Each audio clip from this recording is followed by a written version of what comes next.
AAP പരാജയപ്പെട്ടതോടെ കേജ്രിവാളിനെതിരെയുള്ള നീക്കങ്ങൾ വീണ്ടും BJP കേന്ദ്ര സർക്കാർ ശക്തിപ്പെടുത്തിയിരിക്കുകയാണ്. 45 കോടിയിലധികം രൂപ ചെലവിട്ടുകൊണ്ട് മുഖ്യമന്ത്രിയുടെ ഔദ്യോഗിക വസതി കേജ്രിവാൾ നിർമ്മിച്ചത് അന്വേഷിക്കാനായി CVC സെൻട്രൽ വിജിലൻസ് കമ്മീഷൻ ഉത്തരവിട്ടിരിക്കുകയാണ്. അന്വേഷണം ആരംഭിച്ചു എന്ന് തന്നെ പറയാം. തെരഞ്ഞെടുപ്പ് കാലത്ത് കേജ്രിവാളിനെതിരെ വലിയ പ്രചരണം ഉണ്ടായത് ഈ ആഡംബര മന്ദിരത്തെക്കുറിച്ചാണ്.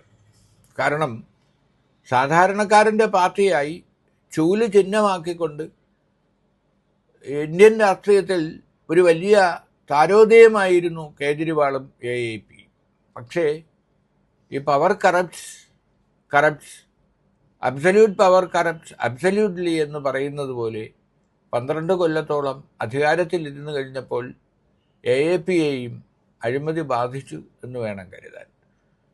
കാരണം അഴിമതിക്കെതിരെയുള്ള ഒരു വലിയ ജനകീയ മുന്നേറ്റത്തിലൂടെയാണ് കോൺഗ്രസിനെയും BJPയെയും നിലംപരിശാക്കിക്കൊണ്ട് വൻ ഭൂരിപക്ഷത്തിൽ കേജ്രിവാളിൻ്റെ നേതൃത്വത്തിൽ ആം ആദ്മി രംഗത്ത് വന്നത്. അഴിമതി വിരുദ്ധ പോരാട്ടമായിരുന്നു AAPയുടെ മുഖമുദ്ര. പക്ഷേ അവിടെ നിന്ന് അവർ തന്നെ അഴിമതിയുടെ ചെളിക്കുണ്ടിലും അധികാരത്തിൻ്റെ ഇടനാഴികളിലും വീണുപോകുന്ന ഒരു ദയനീയമായ കാഴ്ചയാണ് തെരഞ്ഞെടുപ്പ് രംഗത്ത് കണ്ടതും അതിൻ്റെ ഫലം തന്നെയാണ് തെരഞ്ഞെടുപ്പിൽ AAPക്കുണ്ടായ തിരിച്ചടിയും. ഒരു ഉയർത്തെഴുന്നേൽപ്പ് AAPക്ക് ഉണ്ടാവും എന്നുറപ്പാണ്.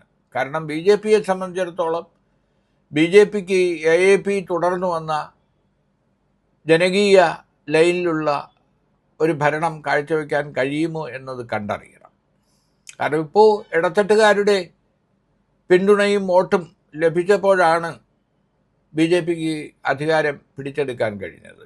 26 വർഷത്തിന് ശേഷം BJP വീണ്ടും അധികാരത്തിൽ എത്തുകയും 2 തുടർ ഭരണത്തിന് ശേഷം കേജ്രിവാൾ സ്ഥാനഭ്രഷ്ടനാക്കുകയും ചെയ്ത ഒരു അന്തരീക്ഷമാണ്. ഇതിനെല്ലാം കാരണക്കാർ കോൺഗ്രസ് ആണ് എന്ന് പറയുന്നുണ്ടെങ്കിലും കോൺഗ്രസിനുമായി കൂട്ടുവേണ്ട, ഒറ്റയ്ക്ക് മത്സരിക്കാമെന്ന നിലപാട് ആദ്യം കൈക്കൊണ്ടത് കേജ്രിവാളാണ്. ഞാൻ പറഞ്ഞു വന്നത്, മദ്യനയ കേസിലും ആ അഴിമതി കേസിൽ ജയിലിൽ കിടക്കേണ്ടി വന്ന കേജ്രിവാളിനെ വീണ്ടും വേട്ടയാടാനുള്ള ഒരുക്കത്തിലാണ് കേന്ദ്ര സർക്കാരും ഇനിയിപ്പോൾ അധികാരമേൽക്കാൻ പോകുന്ന BJP ഡൽഹി സർക്കാരും. എല്ലാം കൂടിയാകുമ്പോൾ കേജ്രിവാളിന് വലിയ ഒരു ചെറുത്തുനിൽപ്പ്, AAPക്ക് വലിയ ചെറുത്തുനിൽപ്പ് വേണ്ടിവരും.